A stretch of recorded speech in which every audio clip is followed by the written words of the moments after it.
السلام عليكم ورحمة الله وبركاته. إن الحمد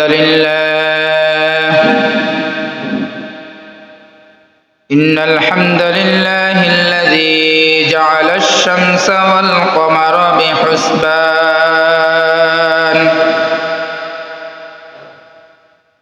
والنجم والشجر يسجدان وفضل زمانا على زمان كما فضل مكانا على مكان وإنسانا على إنسان ونشهد أن لا إله إلا الله وحده لا شريك له ونشهد أن سيدنا وسندنا وحبيبنا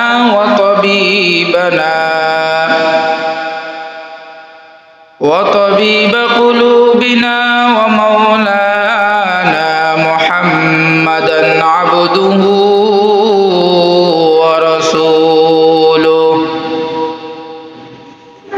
صلى الله تعالى عليه وعلى آله وبارك وسلم تسليما كثيرا أما بعد فقد قال الله تعالى في شأن كلامه المجيد وفي فرقانه الحميد أعوذ بالله من الشيطان الرجيم بسم الله الرحمن الرحيم قل إن كنتم تحبون الله فاتبعوني يحببكم الله ويغفر لكم ذنوبكم إلى آخر الآية. وعن علي رضي الله تعالى عنه قال قال رسول الله صلى الله عليه وسلم إذا كان ليلة النصف من شعبان فقوموا ليلها وصوموا نهارها إلى آخر الحديث أو كما قال عليه الصلاة والسلام. إن الله وملائكته يصلون على النبي يا أيها الذين آمنوا صلوا عليه وسلموا تسليما. اللهم صل على محمد وعلى آل محمد كما صليت على إبراهيم وعلى آل إبراهيم إنك حميد مجيد. اللهم بارك على محمد وعلى آل محمد كما باركت على إبراهيم وعلى آل إبراهيم إنك حميد مجيد. سبحانك لا علم لنا إلا ما علمتنا إنك أنت العليم الحكيم. আলহামদুলিল্লাহ সুম্মা আলহামদুলিল্লাহ। মহান আল্লাহ রব্বুল আলামিনের দরবারে অসংখ্য অগণিত শুকরিয়া, যে মহান আল্লাহ রব্বুল আলামিন দয়া করে মায়া করে ভালোবেসে পবিত্র শাবান মাসের দ্বিতীয়তম জুমার দিনে দুনিয়াবি সমস্ত কর্মকাজ থেকে ফারেগিন করে আল্লাহ তাআলার পবিত্র ঘর মসজিদে আগে আগে আসার এবং বসার মতো তৌফিক দান করেছেন। এই জন্য ওই আল্লাহ রব্বুল আলামিনের দরবারে জবান খুলে একবার কালিমাতুশ শুকর আদায় করি, আলহামদুলিল্লাহ। পবিত্র হাদিস শরীফের মধ্যে আসছেন, আল্লাহ রব্বুল আলামিন যাকে যত বেশি ভালোবাসেন তাকে তত বেশি ইবাদত করার সুযোগও করে দেন। সুবহানাল্লাহ। তো বোঝা গেল আল্লাহ পাক আমাদেরকে ভালোবাসেন বলেই আগে আগে মসজিদে আসার সুযোগ করে দিয়েছেন। কথা বলুন ঠিক কিনা? সমাজের অনেক মানুষ এখনো মসজিদে আসার প্রস্তুতিও নিতে পারেন নাই। আল্লাহ চাইলে পারতেন আমাকে ওই দলেই অন্তর্ভুক্ত করতে, কিন্তু আল্লাহ পাক আমাকে আদর করে ভালোবেসে হয়তো আমার গুনাহ খাতাগুলোকে মাফ করে দেওয়ার ইচ্ছায় আমাকে আগে আগে মসজিদে আসার সুযোগ করে দিয়েছেন।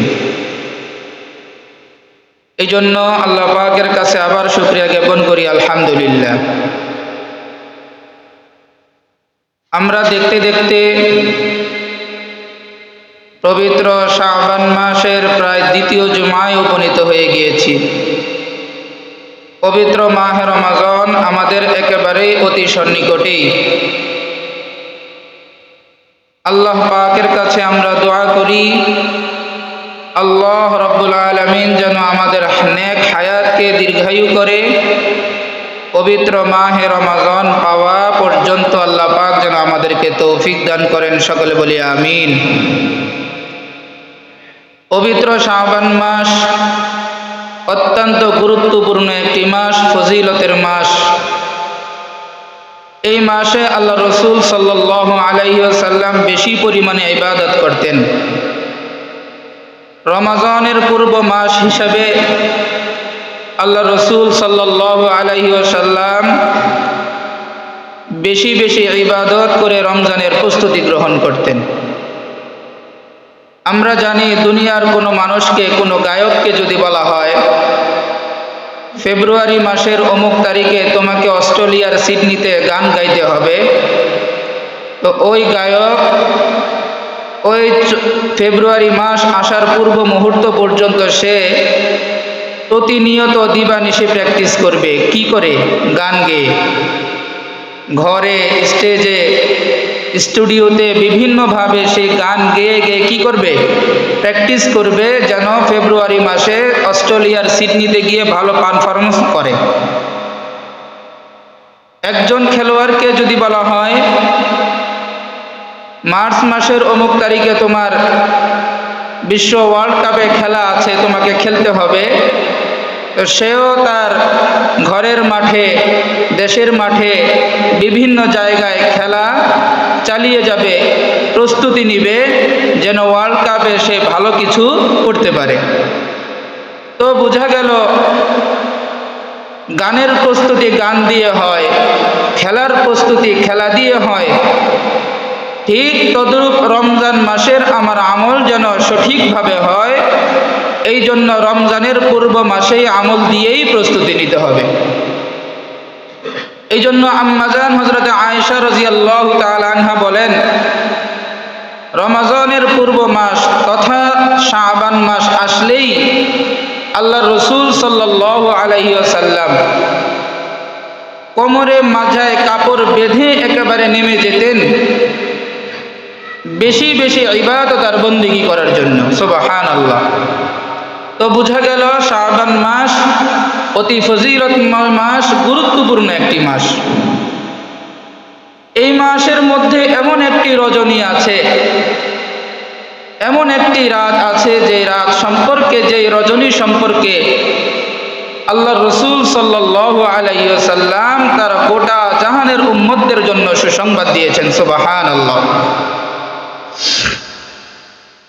عن علي رضي الله تعالى عنه قال قال رسول الله صلى الله عليه وسلم إذا كان ليلة النصف من شعبان হযরত আলী রাদিয়াল্লাহু তাআলা আনহু বলেন, যখন শাবান মাসের মধ্য রজনী চলে আসতেন, লাইলাতুন নিসফি মিন শাবান, যখন শাবান মাসের মধ্য রজনী চলে আসেন, আলী রাদিয়াল্লাহু তাআলা আনহু বলেন, ফাকুমু লাইলাহা, তোমরা সারা রাত আল্লাহ তাআলার ইবাদত করো, ওয়াসুমু নাহারাহা, এবং পরের দিন আল্লাহ তাআলার সন্তুষ্টির জন্য রোজা রাখো। সুবহানাল্লাহ। হযরত আলী রাদিয়াল্লাহু তাআলা আনহু থেকে বর্ণিত, আল্লাহ রাসূল সাল্লাল্লাহু আলাইহি ওয়াসাল্লাম বলেন, ইযা কানা লাইলাতুন নিসফি মিন শাবান, যখন পবিত্র শাবান মাসের মধ্য রজনী চলে আসে, অর্থাৎ 14তম তারিখ গিয়ে দিবাগত দিন গিয়ে 15 তারিখের চন্দ্র উঠে যায়, সূর্য ডুবে যায়, তোমরা ওই রাত ফাকুমু লাইলাহা, সারা রাত আল্লাহ তাআলার ইবাদতে মগ্ন থাকো, ওয়াসুমু নাহারাহা, এবং পরবর্তী দিনে একমাত্র আল্লাহ তাআলার সন্তুষ্টির জন্য রোজা রাখো। যদিও এই শবে বরাতের যতগুলো হাদিস কিতাবের মধ্যে পাওয়া যায়, প্রত্যেকটি হাদিসের ব্যাপারে যদিও মত পার্থক্য রয়েছে, তারপরেও এই হাদিসটি কিছুটা গ্রহণযোগ্যতা পাওয়া যায়, যেহেতু বর্ণনাকারী হযরত আলী রাদিয়াল্লাহু তাআলা আনহু। উনি বলেন, আল্লাহর রাসূল সাল্লাল্লাহু আলাইহি ওয়াসাল্লামের আমল হলো, ইযা কানা লাইলাতুন নিসফি মিন শাবান, যখন শাবান মাসের মধ্য রজনী আসতেন, আল্লাহর রাসূল সাল্লাল্লাহু আলাইহি ওয়াসাল্লাম এই মধ্য রজনীতে ফাকুমু লাইলাহা, সারা রাত আল্লাহ তাআলার ইবাদতে কাটিয়ে দিতেন। সুবহানাল্লাহ। এই হাদিসের আঙ্গিকে একটি ঘটনা পাওয়া যায়। একদা আল্লাহর রাসূল সাল্লাল্লাহু আলাইহি ওয়াসাল্লাম এই রাত্রিতে আম্মাজান আয়েশা রাদিয়াল্লাহু তাআলা আনহার ঘরে থাকার সুযোগ ছিলেন। আমরা সকলেই জানি হুজুর সাল্লাল্লাহু আলাইহি ওয়াসাল্লামের একাধিক বিবি ছিলেন। তো এই শাবান মাসের মধ্য রজনীর রাত্রিতে একদা হুজুর সাল্লাল্লাহু আলাইহি ওয়াসাল্লাম উনি ওনার ঘরে ঢুকলেন, অর্থাৎ আম্মাজান আয়েশা রাদিয়াল্লাহু তাআলা আনহার ঘরে ঢুকলেন। আম্মাজান হযরত আয়েশা রাদিয়াল্লাহু তাআলা আনহা বলেন, আমি দেখলাম আমার ঘরে ঢোকার পরে রাসূল নিজের শরীর থেকে চাদরখানা খুললেন, আবারও চাদরখানা পরে সে ঘর থেকে বের হয়ে গেলেন। আম্মাজান হযরত আয়েশা রাদিয়াল্লাহু তাআলা আনহা কিছুক্ষণ অপেক্ষা করলেন। অপেক্ষা করতে করতে দেখলেন রাসূল এখনো ঘরে আসেন না। তো আম্মাজান আয়েশা রাদিয়াল্লাহু তাআলা আনহা মনে মনে ভাবলেন, হয়তো হুজুর আমার ঘরে আজকে না থাকবে, অর্থাৎ থাকবে না, হয়তো অন্য কোনো বিবির ঘরে আজকে থাকতে চলে গেছেন। এই চিন্তায় আম্মাজান হযরত আয়েশা রাদিয়াল্লাহু তাআলা আনহা ঘর থেকে বের হয়ে প্রত্যেকটি বিবির ঘরের দরজায় নক করলেন, আর দেখলেন বিশ্বনবী এই রাত্রে কার ঘরে আছেন। এইভাবে নক করতে করতে যখন দেখলেন কারো ঘরেই বিশ্বনবী নাই, তখন নবীকে তালাশ করতে করতে আম্মাজান হযরত আয়েশা রাদিয়াল্লাহু তাআলা আনহা দেখেন বিশ্বনবী জান্নাতুল বাগীর পাশে গিয়ে দাঁড়িয়ে আল্লাহ তাআলার কাছে চিৎকার করে করে কান্না করতেছেন আর বলতেছেন, আল্লাহ, গোটা কবরবাসীকে আপনি মাফ করে দেন। সুবহানাল্লাহ। আম্মাজান হযরত আয়েশা রাদিয়াল্লাহু তাআলা আনহা রাসূলের সামনে গিয়ে দাঁড়িয়ে গেলেন। আম্মাজান হযরত আয়েশা রাদিয়াল্লাহু তাআলা আনহা রাসূলকে জিজ্ঞেস করলেন, ওগো আল্লাহর রাসূল, আজকে রাত্রি তো আপনি আমার ঘরে থাকার কথা, আপনি আমার সাথে শয়ন করার কথা, কিন্তু আপনি আমার সাথে না থেকে আজকের এই রাত্রিতে আপনি জান্নাতুল বাগীর পাশে দাঁড়িয়ে কি করছেন? আল্লাহ রাসূল সাল্লাল্লাহু আলাইহি ওয়াসাল্লাম বলেন, ও আয়েশা, তুমি কি জানো আজকে কোন রাত? আম্মা জান আয়েশা বলেন, না, আমি তো জানি না। হুজুর সাল্লাল্লাহু আলাইহি ওয়াসাল্লাম বলেন, আজকে এমন একটি রাত যেই রাত্রে আমার আল্লাহ সিদরাতুল মুনতাহা থেকে দুনিয়ার আসমানে অবতরণ করেন। সুবহানাল্লাহ। এই রাত্রে আল্লাহ রাব্বুল আলামিন প্রথম আসমানে তথা আমাদের এই দুনিয়ার আসমানে অবতরণ করেন। অবতরণ করার পরে হাত্তা ইয়াতুলুল ফাজর, একেবারে সূর্য উদয় থেকে শুরু করে সূর্য অস্ত যাওয়া থেকে শুরু করে সূর্য উদয় হওয়ার আগ পর্যন্ত আল্লাহ তাআলা বলেন, ও দুনিয়াবাসী, আলা মিন মুস্তাগফিরিন, কেউ কি আছো নিজের জীবনকে গুনাহ করতে করতে বরবাদ করে দিয়েছো? আমার কাছে আজকে রাত্রে আমার কাছে তোমার গুনাহ মাফের জন্য প্রার্থনা করো। আমি আল্লাহ তোমার জিন্দেগীর সকল গুনাহগুলোকে মাফ করে দিব। সুবহানাল্লাহ। আল্লাহ তাআলা এই শবে বরাতের রাত্রিতে, অর্থাৎ পবিত্র শাবান মাসের সূর্য অস্ত যাওয়া পর থেকে একেবারে হাত্তা ইয়াতুলুল ফজর, ফজরের ওয়াক্ত পর্যন্ত আল্লাহ তাআলা গোটা কায়নাতের সকল মাখলুকাতকে ডাক দিয়ে থাকেন এবং বলতে থাকেন, আলা মিন মুস্তাগফিরিন, কেউ কি আছো গুনাহ করতে করতে নিজের জিন্দেগিটা বরবাদ করে ফেলেছো? আমার কাছে মাফ চাইবা, আমি আল্লাহ তোমার জিন্দেগির সব গুনাহ মাফ করে দিব। সুবহানাল্লাহ। তাহলে বোঝা গেল এই রাতের ফজিলত আছে না নাই? আছে। কিন্তু আমাদের দেশের এক শ্রেণীর মুসলমান এই রাত নিয়েও বেশি বাড়াবাড়ি শুরু করে দিয়েছেন, আছে না নাই? এক শ্রেণীর মুসলমান আছে, শবে বরাত আসলে বেশি বাড়াবাড়ি করে, আরেক শ্রেণীর মুসলমান আছে একেবারেই ছাড়াছাড়ি করে, ঠিক কি না? অথচ আল্লাহ রাসূল সাল্লাল্লাহু আলাইহি ওয়াসাল্লাম বলেন, এই রাত্রিতে আল্লাহ তাআলা দুই শ্রেণীর মানুষ ব্যতীত, বলেন কয় শ্রেণী? বলেন কয় শ্রেণী? দুই শ্রেণীর মানুষ ব্যতীত আল্লাহ তাআলা সকল শ্রেণীর মানুষকে সাধারণ ক্ষমার ঘোষণা দিয়ে থাকেন। সুবহানাল্লাহ।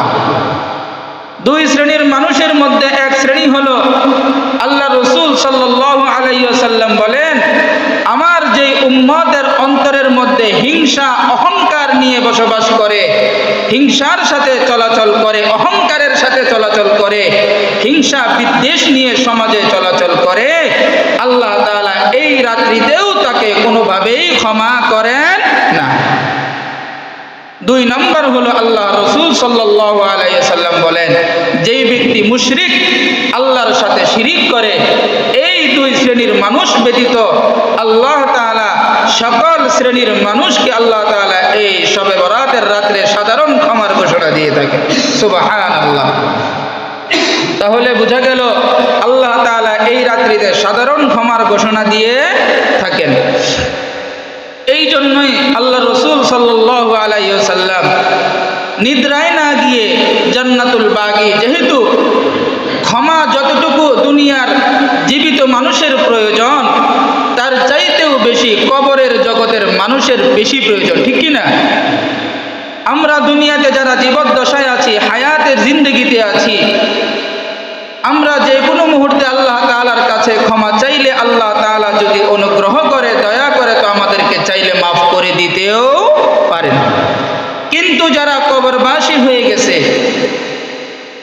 যিনারা যাদের মূল ফয়সালা হয়ে গেছে জাহান্নাম, কবরের জগতে আযাব ও শাস্তি হচ্ছে, এদের আর কোনো ক্ষমা চাওয়ার সুযোগ তাদের কবরের জগতে নাই। এই জন্য আল্লাহ রাসূল সাল্লাল্লাহু আলাইহি ওয়াসাল্লাম কবরের পাশে গিয়ে কবরবাসীদের জন্য এই রাত্রে আল্লাহ তাআলার কাছে ক্ষমা চাচ্ছিলেন। সুবহানাল্লাহ।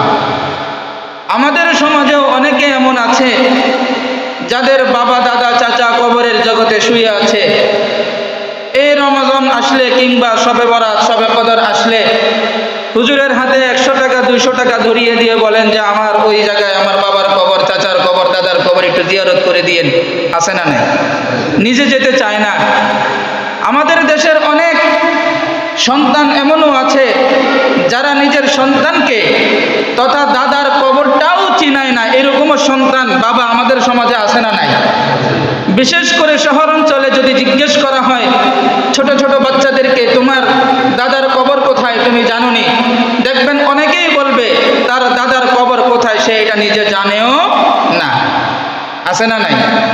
তো এইরকম আমাদের সমাজেও এক শ্রেণীর মানুষ আছে যারা কিনা বাবার কবরের পাশে, দাদার কবরের পাশে, চাচার কবরের পাশে, বড় ভাইয়ের কবরের পাশে যেতেও চায় না, কবরটা জিয়ারতও করতে চায় না।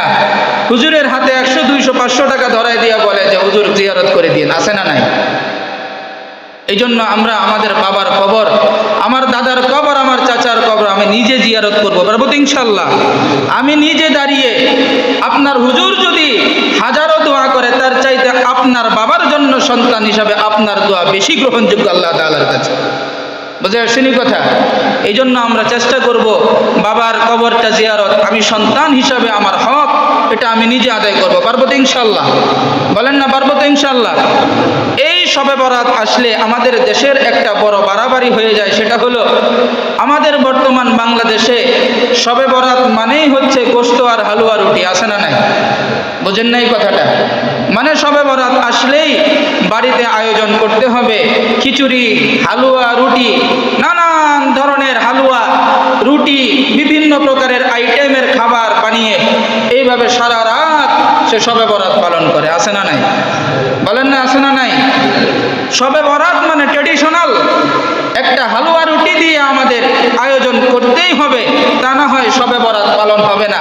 আমাদের বর্তমান মুসলমানদের অন্তরে এইরকম আকীদা হয়ে গেছে। অথচ আল্লাহর রাসূল সাল্লাল্লাহু আলাইহি সাল্লাম বলেন শবে বরাত হচ্ছে ফাকুমু লাইলাহা, তুমি সারা রাত আল্লাহ তাআলার ইবাদতে মগ্ন থাকো, ওয়াসুমু নাহারাহা, এবং পরের দিন আল্লাহ তাআলার সন্তুষ্টির জন্য রোজা রাখো। কিন্তু আমাদের দেশের, আমাদের অনেকের পরিবারের মধ্যে মহিলারা সারা রাত হালুয়া রুটি বানাইতে বানাইতে আর আপ্যায়ন করতে করতে ইবাদত করারও সুযোগ পায় না, আছে না নাই? বুঝেন না, আছে না নাই? সারা রাত রুটি বানায়, হালুয়া বানায়, মেহমান আসছে যাচ্ছে এইরকম আপ্যায়ন করাচ্ছে, এইভাবে সারা রাত আয়োজন চলছে। মসজিদের মধ্যে এশারের পরে আয়োজন, মিলাদ, কিয়াম, এরপরে কত রকমের আয়োজন করে সারা রাত খিচুড়ি জিলাপি দিয়ে শবে বরাতের সারা রাত কাটিয়ে দিচ্ছে, এরকমও আছে না নাই? আছে। অথচ আল্লাহ রসুলের এই রকমের কোনো আমল তার নিজের জিন্দিগিতেও নাই, সাহাবাদের জিন্দিগির মধ্যেও এই ধরনের কোনো আমল নাই। যদি প্রশ্ন করা হয় ভাই আপনি এই শবে বরাতের রাত্রে হালুয়া খান কেন, অন্যদিন খান না কেন, তো অনেকে বলে তো আল্লাহ রসুল সাল্লাল্লাহু আলাইহি সাল্লাম এই রাত্রে এই দিনে উনি হালুয়া খেয়েছেন, উহুদের যুদ্ধে তার দান শহীদ হয়েছে, এই জন্য তিনি হালুয়া খেয়েছেন, আমিও হালুয়া খাই, রসুলের সুন্নত পালন করে। বুঝেন নাই কথা? তো তাদেরকে যদি বলা হয় ঠিক আছে কিছুক্ষণ সময়ের জন্য ধরে নিলাম আল্লাহ রসুল এই রাত্রিতে হালুয়া খাইছেন, এই জন্য আপনিও হালুয়া খান, তো আল্লাহ রসুলের তো হালুয়া খাওয়ার একটা কারণ আছে, কারণটা হলো উনার দাঁত মুবারক ভেঙে গেছে, এই জন্য উনি নরম খাবার হালুয়া খাইছেন। আপনার কোন দাঁত ভাঙছে যার কারণে আপনি হালুয়া খান? বুঝেন নাই কথাটা? তো রসুলের সুন্নত যদি পালন করতেই হয় তো পুরোটা পালন করেন, মসজিদের সামনে থেকে একটা ইট নিয়ে নিজের দাঁতটা আগে ভাঙেন, তো তারপরে রাত্রের হালুয়া খান, তো রসুলের পুরো সুন্নত আমল হবে। বুঝেন নাই কথাটা?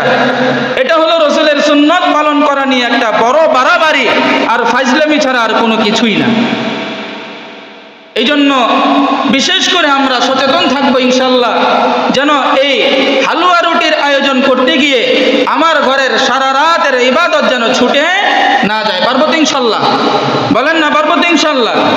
এই জন্য সম্মানিত হাজিরিন, আমি যেই দুই শ্রেণীর কথা উক্ত হাদিস দ্বারা বলেছি, দুই শ্রেণীর মানুষের দোয়াকে আল্লাহ তাআলা এই রাত্রিতেও গ্রহণ করেন না, অর্থাৎ মাফ করেন না। এক নাম্বার হলো যেই ব্যক্তির অন্তরে হিংসা থাকে, অহংকার থাকে, বিদ্বেষ থাকে, যেই ব্যক্তি হিংসা এবং অহংকার নিয়ে দুনিয়ায় চলাচল করে এবং যেই ব্যক্তি মুশরিক, আল্লাহ তাআলার সাথে শিরিক করে, এই দুই শ্রেণীর মানুষকে আল্লাহ তাআলা এই ক্ষমার রাত্রিতেও কি করেন না? ক্ষমা করেন না। এই জন্য আমরা আমাদের অন্তরে যারা অহংকার নিয়ে, হিংসা নিয়ে, বিদ্বেষ নিয়ে আমরা চলাচল করি, আল্লাহর ওয়াস্তে আমরা সবাই আল্লাহ তাআলার কাছে ক্ষমা প্রার্থনা করার আশায় আমরা আমাদের অন্তর থেকে হিংসাটাকে মুছে ফেলবো। পারবো তো ইনশাল্লাহ? বলেন না পারবো তো ইনশাল্লাহ? অহংকার নিয়ে চলবো না। আল্লাহ আমাকে যতটুকু দিয়েছেন আমি ততটুকুর উপরেই সন্তুষ্ট। আল্লাহ তো চাইলে আমাকে এতটুকুও না দিতে পারতেন। পারতেন কি পারতেন না? এই জন্য আমরা আল্লাহ তাআলা আমাকে বেশি দিয়েছেন বলে আমি হিংসা করব, অপর ভাইয়ের সাথে অহংকার করব, এরকম যেন আমার আখলাক, আমার চরিত্র যেন না হয়। পারবো তো ইনশাল্লাহ? বলেন না পারবো তো ইনশাল্লাহ? সম্মানিত হাজিরিন, পবিত্র শবে বরাত আসলে এবং শবে মেরাজ আসলে এবং শবে কদর আসলে আমাদের কাছে অনেক সময় অনেক মুসলমানেরা প্রশ্ন করে থাকেন, হুজুর শবে বরাতের নামাজ কত রাকাত? আছে না নাই? বোঝেন নাই কথাটা? বিশেষ করে মহিলারা নাম্বার থাকলেই ফোন দেয়, হুজুর শবে বরাতের নামাজ কয় রাকাত? প্রথম রাকাতে কি পড়তে হবে? দ্বিতীয় রাকাতে কি পড়তে হবে? আমাদের দেশের কিছু মোল্লা আছে যারা কিনা বলে এই ধরনের শবে বরাত, শবে মেরাজ, শবে কদরের রাত্রে প্রথম রাকাতে সূরা ফাতিহার পরে কুল হুয়াল্লাহ 11 বার। বোঝেন নাই কথা? দ্বিতীয় রাকাতে সূরা ফাতিহার পরে আবার কুল হুয়াল্লাহ 11 বার পড়লে সারা রাত আপনি এইভাবে নামাজ পড়বেন, আপনার জিন্দেগীর সব গুনাহ মাফ। এরকমও কিছু মোল্লা আছে, আছে না নাই? এই ধরনের শবে বরাত আর শবে মেরাজ আর শবে কদরের নির্ধারিত কোনো নামাজ শরীয়তের মধ্যে নাই। ভালো করে জেনে রাখেন, শবে মেরাজ, শবে বরাত, শবে কদরের রাত্রি যত কদরের রজনী হোক না কেন, কোনো কদরের রজনীতে, কোনো মুবারক রজনীতে নির্ধারিত কোনো নামাজ আল্লাহর রাসূল হাদিস দ্বারা এবং শরীয়তের দ্বারা আমাদের জন্য নির্ধারণ করেন নাই। আপনি সারা রাত একা একই, জামাত ভাবেও না, আপনি একা একই, আপনার গুনার খবর আপনি নিজে ভালো জানেন। আপনি কি পরিমাণ গুনাহ করেন, আপনার কি পরিমাণ গুনাহ আছে, আপনার চাইতে দুনিয়ার আর কেউ বেশি জানে না। এই জন্য আপনি একা একা সারা রাত আমল করে, নফল ইবাদত করে, জিকির আজকার করে আল্লাহ তাআলার কাছে চোখের পানি ফেলিয়ে আল্লাহ তাআলার কাছে সাধারণ গুনার জন্য আপনি ক্ষমা চান, তো আল্লাহ আপনাকে ক্ষমা করে দিবেন ইনশাআল্লাহ। আমাদের দেশের আরেক শ্রেণীর মুসলমান পাওয়া যায় যারা কিনা এইরকম শবে বরাত আর শবে কদর আসলে এই রাত্রিতে কতক্ষণ রোজা নামাজ পড়তে হবে, কত রাকাত নামাজ পড়তে হবে, এই ব্যাপারে সারা রাত পেরেশান। কিন্তু ফজরের রক্ত হইলে সারা রাত মসজিদে কাটিয়ে ফজরের নামাজটাও মসজিদে আসে না, আসে না নাই? বলেন না আসে না নাই? আচ্ছা আপনারাই বলেন, কয় শবে বরাত পালন করলে এক ওয়াক্ত ফজরের সমান হবে? বুঝেন নাই কথাটা? কয় শবে বরাতের রাত্রি আপনি সারা রাত আমলে কাটিয়ে দিলেও এক ওয়াক্ত ফজরের সমপরিমাণ হবে কি? হবে না। এই জন্য এমনটা যেন না হয় যে শবে বরাতের রাত্রিতে আমল করতে করতে আমি কাটিয়ে দিলাম আর ফজরের সময় নিদ্রায় থাকলাম, নামাজটাও পড়লাম না, তাহলে আপনার জিন্দেগি। এটা আমাদের দেশের একটা, আমি প্রায় সময় এটা উদাহরণ দিয়ে থাকি। আমরা ছোটবেলায় দেখেছি আমাদের উত্তরবঙ্গে, আমাদের দেশে বিকেলবেলার হাটে চিংড়ি মাছ বিক্রি করতো ছোট ছোট ভাগা দিয়ে। আপনাদের দেশে ছিল কি না জানি না। এই 10 টাকা 15 টাকা এইরকম চিংড়ির ভাগা, ছোট ছোট ভাগা। তো একদিন আমার চাচা এরকম ছোট একটা 10 টাকা দিয়ে ভাগা কিনে আনলে নিয়ে আসছেন বাড়িতে। আমার চাচিকে বলতেছেন, মাশাআল্লাহ আজকে জিতে গেছি, আজকে বাজার থেকে 10 টাকার এক ভাগা চিংড়ি নিছি, আমাকে ওই দোকানদার আরও 10 টাকার এক ভাগা চিংড়ি আমাকে ফ্রি ফ্রি হাদিয়া দিয়ে দিছে। তো আমার চাচি একটু হাস্যকরভাবে বলতেছেন, তাহলে ফ্রিটাই নিয়ে আসতা, যেটা টাকা দিয়ে কিনছো ওটা দিয়ে আসতা। বুঝেন নাই কথাটা? ফ্রিটাই কি করতা? নিয়ে আসতা, যেটা টাকা দিয়ে কিনছো সেটা কি করতা? তাকে দিয়ে আসতা, পুরোটা তো দরকার ছিল না। তা আসলে এখানে যদিও হাস্যকর বিষয়, কিন্তু মূল বিষয়টা হচ্ছে, যদি আমার চাচা যদি মূল চিংড়ির ওই এক ভাগা 10 টাকা দেয়া না কিনতেন, তাহলে ওই অফার যেটাকে তাকে ফ্রি ফ্রি দিয়েছেন দোকানদার কি তাকে সেটা দিতেন না। তাহলে বিষয়টা হচ্ছে দাঁড়ালো, আমাকে আগে মূল জিনিসটা আদায় করতে হবে, তারপরে অফারটা পাওয়া যাবে। আমাদের মূল বিষয়টা হচ্ছে 5 ওয়াক্ত নামাজ, ফজরের নামাজ, জোহরের নামাজ, আসরের নামাজ, মাগরিব, এশা, আমরা যদি মূল বিষয়টাই আল্লাহ তাআলার কাছে আদায় করি, তো অফারের রাত শবে বরাত আমলটা আমার জিন্দেগির পালন হবে ইনশাআল্লাহ। বুঝে আসছেন কথা? এই জন্য আমরা শবে বরাত পালন করব বটে, রাত্রবেলায় আমরা ইবাদত বন্দেগী করব বটে, কিন্তু ফজরের নামাজ যেন আমাদের ছুটে না যায়। পারবো তো ইনশাআল্লাহ? বলেন না পারবো তো ইনশাআল্লাহ? দেখবেন এই শবে বরাতের রাত নিয়ে যারা বেশি লাফালাফি করে, কয় রাকাত নামাজ, কত রাকাত পড়তে হবে, এদের সারা মাসে নামাজের কোনো খবর থাকে না। বুঝেন না এই কথাটা? সারা মাসে তাদের নামাজের কোনো কি থাকে না, খবর থাকে না। অথচ 5 ওয়াক্ত দৈনন্দিন নামাজ আমার আপনার জিন্দেগিতে কত প্রয়োজন।